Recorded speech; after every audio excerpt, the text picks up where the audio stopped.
In this video, we're going to talk about creating character in your portraits with lighting. I'm going to talk about this portrait that I made, how I lit it, why I lit it, and hopefully you can take some of this information and apply it to your work. So this was for a dancer. I have other shots of him jumping around and dancing, but he loved the old time movies, the 1930s movies where they had the pinstripe suits and stuff. So he wore a cool suit.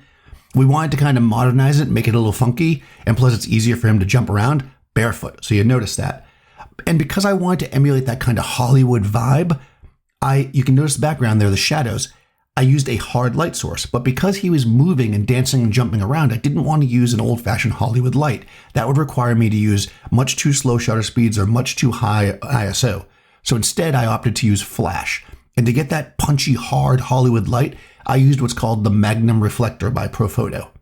This Magnum Reflector creates an image that has that punchy, almost sunlight feel that you get from those old Hollywood, hot lights.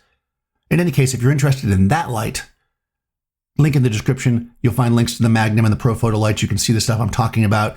Also in the description, you can find a link to my Patreon if you'd like to support the channel. You can find a link to the Discord server. Jump on over there and let's chat about photography. If you like this video, go ahead and smash the like button, subscribe to the channel, ring the bell, do all that good stuff, and I'll see you soon.